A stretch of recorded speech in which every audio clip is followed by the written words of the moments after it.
Bonjour, voici une première vidéo pour vous aider à comprendre le monde bipolaire au temps de la guerre froide.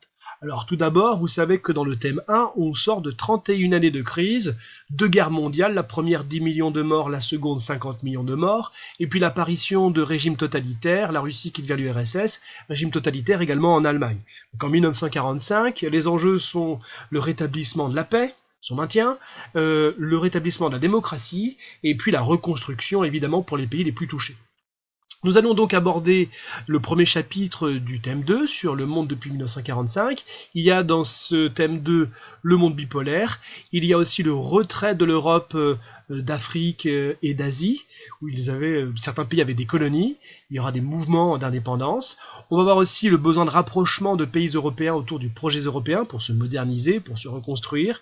Et puis après la guerre froide, essayer de comprendre quels sont les nouveaux acteurs, quelles sont les nouvelles causes de conflits et quels sont les nouveaux conflits. Mais on va revenir à la guerre froide, à ce premier chapitre. Et quelque part, la guerre froide commence à Berlin et se termine à Berlin.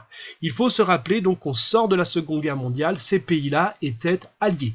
Et ils avaient un ennemi commun. Maintenant, l'ennemi est terrassé et que faut-il faire de l'Allemagne? Eh bien, l'URSS, qui a payé un prix lourd durant cette guerre, plus de 20 millions de morts parmi les soldats et les civils, elle veut une Allemagne affaiblie, qui ne puisse plus partir à la conquête comme cela de l'Europe de l'Est.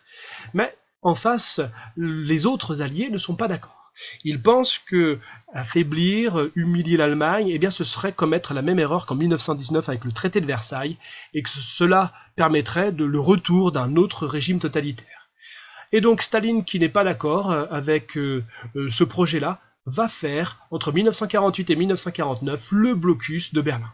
Concrètement, il va fermer les voies ferrées et les routes qui mènent à Berlin-Ouest, couper l'électricité, afin de pouvoir essayer de dominer cette partie-là de Berlin.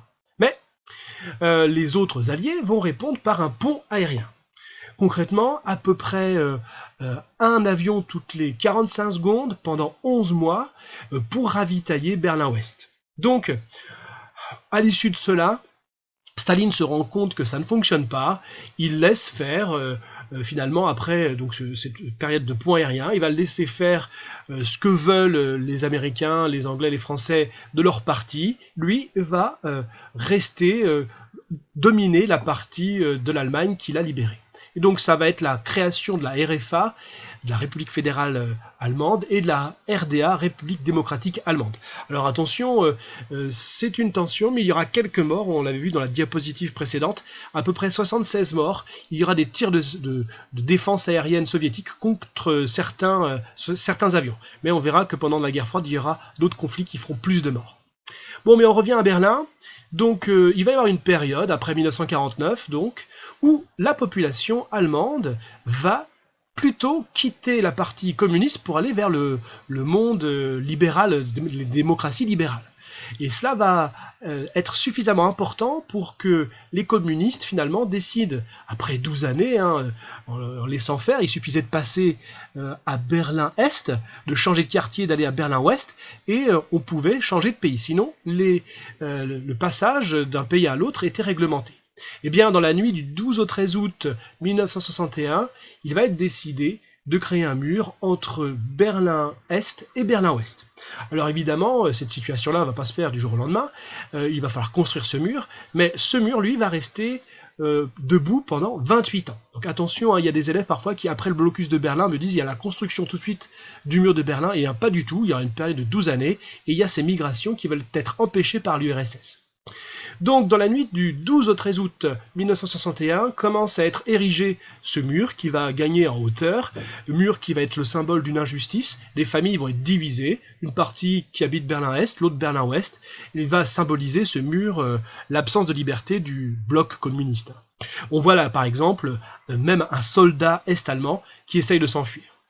Alors, ce mur va être renforcé par des grillages électriques, des miradors, des tours de ronde, et en 1963, 15 ans après le début du blocus de Berlin, un président américain, John Fitzgerald Kennedy, vient prononcer un discours dos au mur qui sépare Berlin-Ouest de Berlin-Est. Et lui, il est à Berlin-Ouest, et il va prononcer ces mots qui resteront, des mots de solidarité, je suis un Berlinois. Cela veut dire que concrètement, si jamais les communistes essayent d'envahir Berlin-Ouest ou essayent d'envahir la RFA, eh bien l'Amérique soutiendra, repoussera militairement cette avancée de l'URSS.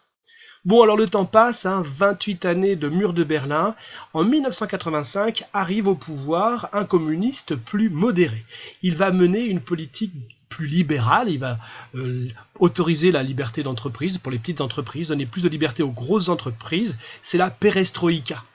Et puis il va aussi libérer certains opposants politiques, autoriser une certaine forme d'opposition, c'est la glasnost.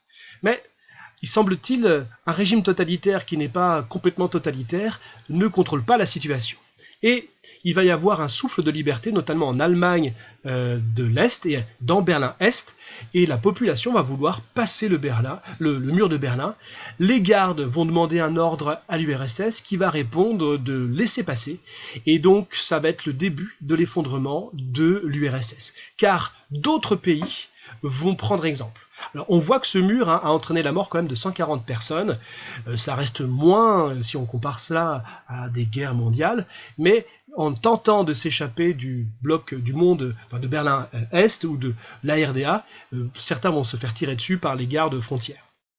Alors, d'autres pays dominés par l'URSS vont prendre exemple et vont s'opposer au pouvoir en place, demander des élections. Ça va être le début de la fin, quelque part. L'URSS va se morceler et redevenir la Russie. Vous voyez ces pays qui existaient là après la Seconde Guerre mondiale, et bien d'autres vont apparaître ici. Vous voyez, Estonie, Lettonie, Lituanie, etc. Alors un petit pense-bête pour essayer de remettre à plat toutes ces parties d'effondrement de l'URSS.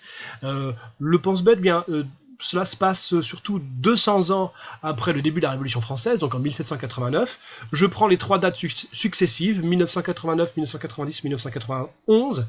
Vous savez que j'ai des pense-bêtes qui sont un peu creux, mais qui sont assez beaux d'une certaine manière, car 1989, c'est la chute du mur de Berlin. 1990, c'est la réunification des deux Allemagnes, donc il n'y a plus de RDA et de RFA, il n'y a plus qu'une seule Allemagne. Et en 1991, c'est l'effondrement de l'URSS qui va devenir la Russie. Voilà, on verra dans un autre chapitre à quoi ressemble le monde d'après la guerre froide, avec l'émergence de nouveaux pays qui vont vouloir peser aussi sur les affaires du monde, mais ce sera l'objet d'une autre vidéo. Voilà, bon courage pour les révisions.